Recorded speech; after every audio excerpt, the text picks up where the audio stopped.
alayhi wa sallam, il va dire dans un hadith: لو يعلم العباد ما في رمضان لتمنى العباد أن يكون رمضان سنة.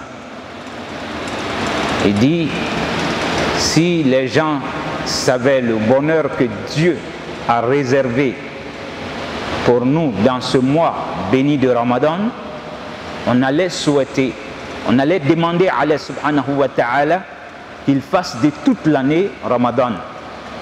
Subhanallah.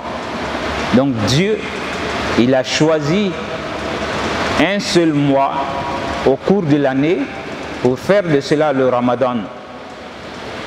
Et il a prescrit pour nous comme un pilier de notre religion. C'est pourquoi il va définir le Ramadan en ces termes: Ya ayyuhalladhina amanu kutiba alaykumus siyam kama kutiba alal ladhina min qablikum la'allakum tattaqun. Oh, vous qui croyez, le jeûne vous a été prescrit comme il a été prescrit à vos prédécesseurs, afin que vous soyez pieux, afin que vous atteigniez la piété. Donc Allah subhanahu wa ta'ala, il nous dit ici, il a prescrit le jeûne pour un but bien défini, qui est que l'être humain, en jeûnant, il devient pieux. En jeûnant, on quitte son état humain, on devient comme les créatures de Dieu qui ne boivent pas, qui ne mangent pas, qui ne dorment pas, qui sont les anges. Donc l'être humain, Dieu à un moment donné, il voudrait que tu ressembles à d'autres créatures qu'il adore. Et si tu peux atteindre ce degré-là de piété, alors sois sûr et certain que ta récompense est trop grande pour cette vie de dunya. C'est pourquoi le prophète va encore dire que Dieu lui a dit dans le hadith Qudsi: Kullu amal ibn Adam lahu illa sawm fa innahu li wa ana ajzi bihi.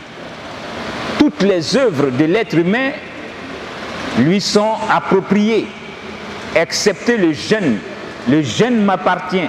C'est Dieu lui-même qui se charge de rétribuer le jeûne. Alors que les autres actes d'adoration, il a mis des anges pour enregistrer et écrire la rétribution. Et le jeûne est un secret entre Dieu et sa créature. Lorsque vous jeûnez, ce n'est pas écrit sur votre front que vous jeûnez, mais c'est dans le cœur que vous jeûnez. C'est pourquoi le prophète sallallahu alayhi wa sallam, il va nous demander, lorsque vous devez jeûner, il faut formuler l'intention du jeûne. Alors l'intention se formule depuis le premier jour qu'on a vu le croissant lunaire. On formule l'intention de jeûner tout le mois. Et puis chaque nuit, lorsque on vient à la prière comme ça, c'est avec l'intention que Dieu il fasse que demain je puisse jeûner. Quand on va se lever, se réveiller pour prendre notre sahour, c'est avec l'intention de se préparer déjà pour le jeûne. C'est ce qui est l'intention. Sinon on ne dit pas à la bouche: Dieu, demain je vais jeûner. Ce n'est pas ça. C'est déjà dans l'esprit que moi demain je vais me priver de manger, de boire et de faire tout ce qui peut rompre le jeûne. Je vais m'abstenir de les faire par amour pour Dieu. Allah subhanahu wa ta'ala, il va nous dire: لِلَّذِينَ يَتَّقُونَ عِنْدَ رَبِّهِمْ جَنَّاتٍ تَجْرِي مِنْ تَحْتِهَا الْأَنْهَارُ خَالِدِينَ فِيهَا. Dieu nous dit, ceux qui craignent Dieu, ceux qui ont la foi et qui craignent Dieu dans leur cœur, Dieu leur a réservé le paradis, c'est-à-dire des paradis sous lesquels coulent des ruisseaux. Wa azwajun mutahhara. Dieu leur a réservé aussi des épouses qui sont propres, c'est-à-dire des épouses qui ne font pas de menstrues. Donc ce sont des épouses que aucun homme ou un génie n'a touché dans cette vie. Donc ce sont des femmes que Dieu a préparées pour ceux qui le craignent et qui vont entrer dans ces paradis dont il a parlé. Wa ridwanun min Allah. Dieu, il a préservé aussi, c'est-à-dire il a réservé le fait qu'il va les gratifier de sa grâce. Parce que si tu as l'agrément de Dieu, tu es entré dans son paradis, alors tu vas y rester éternellement. Là-bas, il n'y a pas de prière, ni de jeûne, ni de pèlerinage. Donc c'est pourquoi le bon croyant, chaque fois, il doit redoubler d'efforts. Parce que le peu d'efforts que tu fais, et quand tu regardes la récompense auprès d'Allah subhanahu wa ta'ala, la récompense sera éternelle. Alors que combien de fois nous prions, chers frères et sœurs, dans les 24 heures que Dieu nous accorde, combien de minutes nous prenons dans les 24 heures? Quand tu regardes une prière bien accomplie, c'est peut-être 5 à 10 minutes. Donc si on considère qu'une prière bien accomplie est faite dans 5 minutes ou 10 minutes, donc c'est comme 10 jusqu'à 5 fois, ça fait environ 50 minutes dans les 24 heures d'adoration. Alors c'est cette prière-là qui va t'amener à te gonfler d'orgueil, alors que Dieu, quand il va t'introduire dans son paradis, là-bas tu ne vas plus mourir, là-bas tu n'auras plus peur, et là-bas tu as toutes sortes de nourriture, et là-bas il n'y a pas de vieillesse, subhanallah. C'est pourquoi lorsque vous allez entrer dans le paradis d'Allah subhanahu wa ta'ala, alors vous jouissez, et chaque jour il y aura quelque chose de nouveau. C'est pas comme la vie de dunya. Quand tu as mangé quelque chose, à un moment donné tu n'en veux plus. Mais dans le paradis, on a l'agrément de Dieu. C'est-à-dire Dieu vous dit, vous êtes entré ici, je vous donne mon agrément. L'être humain va voir des choses qu'il n'avait jamais vues avec ses yeux. Des choses dont son esprit ne pouvait pas avoir. Et lorsqu'on va jouir du paradis comme ça, comme le prophète le dit aussi, à un moment donné, Dieu viendra poser la question. Est-ce que vous pensez que quelque chose est mieux que le paradis? Les gens vont dire, Seigneur, il n'y a rien de mieux que le paradis. Parce qu'il y a des jouissances ici qu'on n'a pas connues dans notre vie de dunya. Donc il n'y a rien qui est mieux que le paradis. Subhanallah.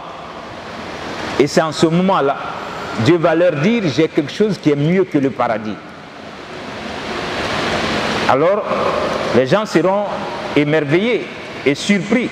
Ils vont dire, Dieu, qu'est-ce qui est mieux que le paradis? Alors Dieu va dire, je vais enlever maintenant le voile qui fait que vous ne me voyez pas. Alors vous allez me voir. Parce que dans votre vie de dunya, souvent Satan même mettait dans votre tête, Dieu il est comment? Il est grand ou bien il est petit? Il est comment? On a cherché et chaque fois il faut renouveler sa foi en disant La ilaha illallah. C'est-à-dire ça te remet dans l'optique pour dire que Dieu je l'adore, même si je ne le vois pas, il me voit. Et je suis sûr qu'il existe. Parce que en commençant par ma propre personne, quand je me vois, avant que mon père et ma mère ne se rencontrent, où j'étais, quand je regarde le ciel, quand je regarde la terre, quand je regarde l'air soufflé, tout ça me démontre que Allah subhanahu wa ta'ala il existe. Mais il est comment? Je ne cherche pas à connaître. Parce que, Inch'Allah, si Dieu me permet d'entrer au paradis, ce jour-là viendra, Dieu va me laisser le voir avec mes yeux. Et c'est ce qui va arriver pour ceux qui vont avoir le paradis, chers frères et sœurs. Qu'Allah nous réserve le paradis. Lorsque Dieu va lever ce voile, le prophète dit, sallallahu alayhi wa sallam, le fait de voir Dieu, wallahi, est plus intéressant que le paradis lui-même. Et d'autres vont le voir pour toujours. D'autres vont le voir momentanément. C'est pourquoi lorsque tu te retrouves en train d'adorer Dieu, il faut redoubler d'efforts. Il faut tout le temps faire de ton mieux. Quand tu vois le ramadan, il faut faire comme si tu ne vas plus voir un autre ramadan. Tu t'efforces à faire beaucoup plus de prières dans la congrégation, c'est-à-dire en jama'a. Ça c'est très important. Parce que quand tu viens faire une prière en jama'a, dans les autres mois, c'est 27 récompenses. Mais en mois de ramadan, Dieu te donne 27 récompenses 70 fois pour une seule prière obligatoire. Ce qui fait 1890 récompenses par chaque prière lorsque tu le fais en jama'a en mois de ramadan, chers frères et sœurs. Wallahi, pour cela seulement, on doit dire Alhamdulillahi Rabbil Alamin. Parce que la prière à la Mecque, c'est-à-dire 100 000 récompenses. Peut-être que tu n'iras jamais à la Mecque, Mais en Ramadan, Dieu te donne l'opportunité d'avoir des milliers et des milliers de récompenses, chers frères et sœurs. Donc une fois de plus, nous allons demander à Allah qu'il nous pardonne et qu'il nous laisse voir beaucoup de Ramadan dans notre vie. Subhanakallahumma wa bihamdik, nashhadu an la ilaha illa anta, nastaghfiruka wa natubu ilayk. Subhana rabbika rabbil izzati amma yasifun, wa salamun ala al-mursalin walhamdulillahi rabbil alamin.